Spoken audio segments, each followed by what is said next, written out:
വളരെ വിവാദമായ ഒരു കഥാപാത്രമാണ് ഫ്രാങ്കോ. ഫ്രാങ്കോ യഥാർത്ഥത്തിൽ പുരോഹിതനല്ല. അദ്ദേഹം നിരവധി കന്യാസ്ത്രീകളെ പീഡിപ്പിച്ച ഒരാളാണ് എന്ന് കന്യാസ്ത്രീ മഠത്തിൽ നിന്നാണ് നമ്മൾ കേട്ടത്. കന്യാസ്ത്രീ വേഷധാരിയായി തന്നെ ഈ വിഷയങ്ങൾ സമൂഹത്തിന് മുന്നിൽ അന്നവർ അവതരിപ്പിക്കാനായിട്ട് ശ്രമിച്ചിരുന്നു. പക്ഷേ അതിനവർക്ക് യഥാർത്ഥത്തിൽ ഇങ്ങനെ തുറന്നു പറയാനുള്ള ഒരു അവസരം അന്ന് ലഭിച്ചിരുന്നില്ല. ഇപ്പോൾ അവർ നേരിട്ട് തുറന്നു പറഞ്ഞിരിക്കുന്നു. തുറന്നു പറഞ്ഞിരിക്കുന്ന ഈ സാഹചര്യത്തിൽ മറ്റൊരു വാർത്തയും കൂടി നമുക്ക് എൻ്റെ ഒപ്പമുണ്ട്. അവർക്കൊപ്പം നിന്ന്, അതിജീവിതയ്ക്കൊപ്പം നിന്ന് വിഷയങ്ങളെല്ലാം അവതരിപ്പിക്കാൻ ശ്രമിച്ച സിസ്റ്റർ ലൂസി കളപ്പുര ഇപ്പോൾ ഒരു അഡ്വക്കേറ്റായി മാറിക്കഴിഞ്ഞിരിക്കുന്നു. അവരുടെ പ്രധാനപ്പെട്ട പ്രഖ്യാപനം തന്നെ ഇതാണ്: ശബ്ദമില്ലാത്തവരുടെ ശബ്ദമായി മാറുക എന്നുള്ളതാണ്. പ്രത്യേകിച്ച് ഈ കന്യാസ്ത്രീ മഠങ്ങളിൽ നിശബ്ദമാക്കപ്പെടുന്നതായിട്ടുള്ള സ്ത്രീകൾക്ക് വേണ്ടി പോരടിക്കുക എന്നുള്ളത് തന്നെയാണ്. ഇവിടെ പ്രധാനപ്പെട്ട ഒരു പ്രശ്നം എന്ന് പറയുന്നത് സർക്കാരിന് നേരെ ഒരുപാട് വിഷയങ്ങൾ ഓരോ ദിവസവും വന്നുകൊണ്ടിരിക്കുക. അതിൽ പുതിയ ഒരു വിഷയം എത്തിക്കഴിഞ്ഞിരിക്കുകയാണ് ചെയ്യുന്നത്.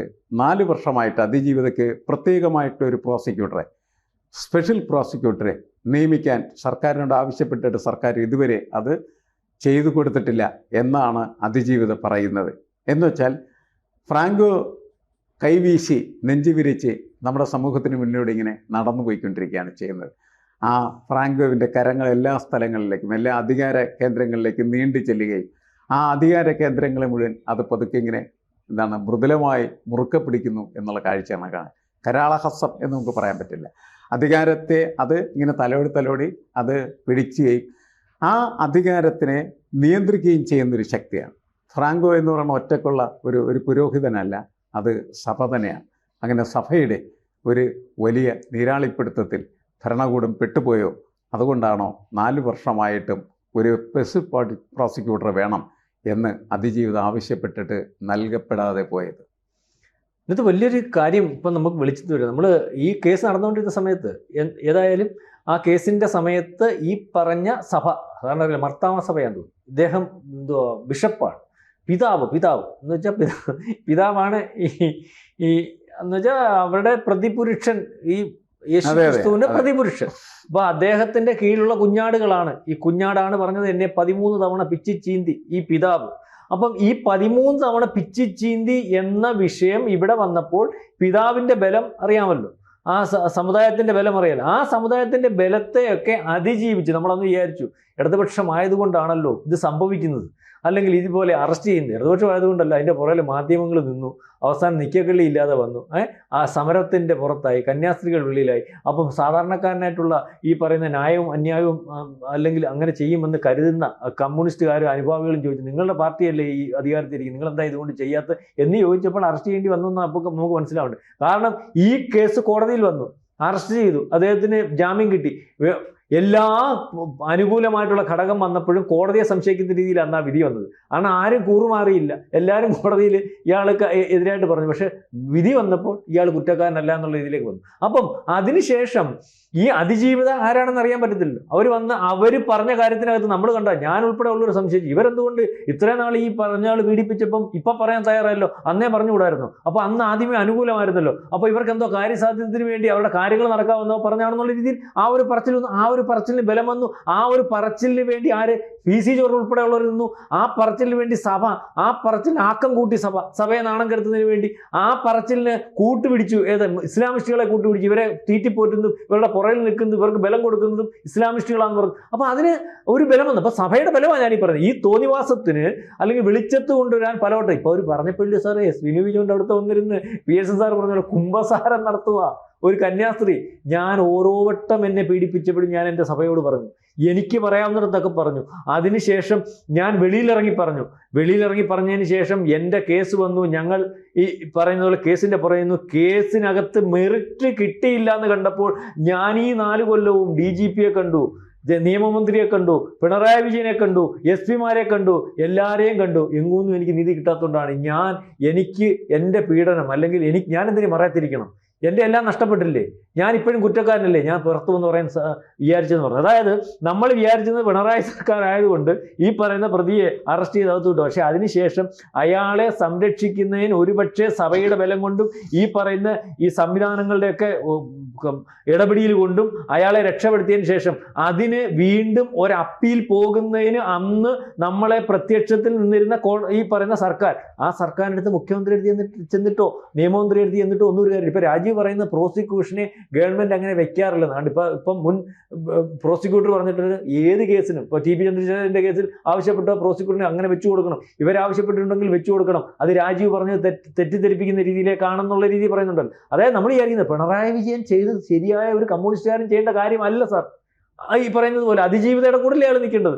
ഈ പറയുന്നത് ഈ വിട് അതുകൊണ്ടല്ലേ അദ്ദേഹം പറയാൻ വന്നത് പിണറായി വിട്ടു എന്ന് പറയാം. കാരണം 13 തവണ അവർക്ക് നിവർത്തിയില്ലാത്ത ഒരു സംവിധാനത്തിൽ ഇത്രയും വലിയൊരാൾ വന്നും അവരുടെ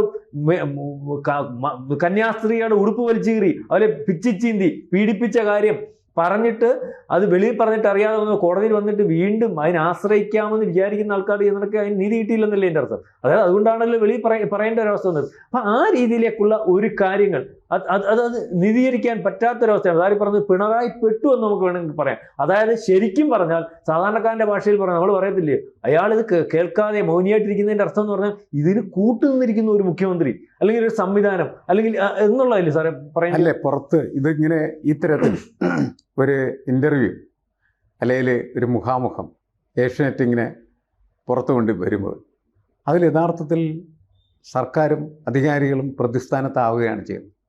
അവർ കൃത്യമായിട്ട് പറയുകയല്ലേ ചെയ്യുന്നത്. ഞാൻ എനിക്ക് വേണ്ടി ഒരു സ്പെഷ്യൽ പ്രോസിക്യൂട്ടറെ വെക്കണം എന്നെത്രയോ പ്രാവശ്യം എല്ലാ ഇടങ്ങളിലും ചെന്ന് പറഞ്ഞു, ഇവരാരും കേട്ടില്ലല്ലോ എന്നുള്ളതാണ് പറയുന്നത്. അത് ആ ശബ്ദം തീർച്ചയായിട്ടും പരിഗണിക്കപ്പെടേണ്ടതാണ്. രസകരമായ കാര്യം എന്ന് വെച്ചാൽ ഇതെല്ലാം വരുന്നു ചേർന്ന എപ്പോഴാണ് ഈ ഇലക്ഷനുമായിട്ട് ബന്ധപ്പെട്ട. കാരണം ഇലക്ഷൻ്റെ കാലത്ത് മാത്രമാണ് മലയാളി വാർത്തകൾ കേൾക്കാൻ തയ്യാറാവുള്ളൂ എന്നാണ് അതിൻ്റെ അർത്ഥം. ആ വാർത്തകൾക്ക് പ്രസക്തി ഉണ്ടാവണമെങ്കിലും ഇലക്ഷൻ വേണം. കാരണം ഇത് അധികാരം നിശ്ചയിക്കുന്നതാണ്. അപ്പോൾ എതിരാളികൾ ഇപ്പോൾ ചാടി വരും. എന്നിട്ട് ഇവന് അധികാരത്തിൽ കയറി ഇത് തന്നെ ചെയ്യാൻ പോണത്. ഒരു ഗുണം ഇവർക്ക് ആർക്കും ഉണ്ടാവില്ല. എല്ലാവരുടെയും സ്ഥിതി ഇതാണ്.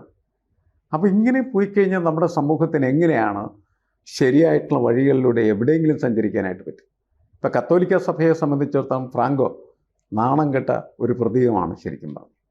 അത് വളരെ കൃത്യമായിട്ടുള്ള രീതിയിൽ ഈ അഭിമുഖത്തിലൂടെ അവർ വ്യക്തമാക്കുകയും ചെയ്തു എന്നുള്ളതാണ്. മറ്റൊരാളുടെ കാര്യം ഞാൻ നേരത്തെ സൂചിപ്പിച്ചു, ഇതിനു വേണ്ടി വാദിച്ചു എന്നുള്ളതിൻ്റെ പേരിൽ സഭയ്ക്ക് പുറത്തായിട്ടുള്ള സിസ്റ്റർ ലൂസി കളപ്പുര, അവരിനി അഡ്വക്കേറ്റ് ആവാൻ അവർ ഈ കേസ് ഏറ്റെടുത്ത് കോടതിയിൽ വാദം തുടങ്ങിയാൽ ഈ ഫ്രാങ്കോൻ്റെ കാര്യം എന്ത് സംഭവിക്കുമെന്ന് നമുക്ക് പറയാൻ പറ്റില്ല. പക്ഷേ കോടതിയിൽ വാദമല്ല പ്രശ്നം, വാദിക്കൽ ആർക്ക് വേണമെങ്കിൽ വാദിക്കാം.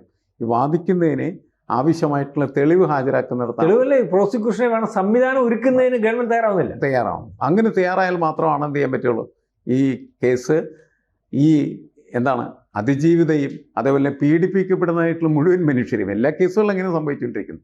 ആ കേസുകളിലൊക്കെ അവർക്ക് രക്ഷപ്പെടാനായിട്ട് കഴിയണമെങ്കിൽ വളരെ കൃത്യമായ പ്ലാൻഡ് ആസൂത്രിതമായിട്ടുള്ള രീതിയിൽ കാര്യങ്ങൾ നീക്കുകയും തെളിവുകൾ ഹാജരാക്കുകയും ചെയ്താൽ മാത്രമേ ശിക്ഷയുണ്ടാവും. ശിക്ഷിക്കപ്പെട്ടില്ല എങ്കിൽ ഈ പറച്ചിലുകൾക്കൊന്നും ഒരു പ്രസക്തിയില്ല, വെറുതെ പറഞ്ഞു പോകാം എന്ന് മാത്രമാണ്. പൊതുസമൂഹത്തിന് മനസ്സിലാവും സംഭവം ഇതാണ്.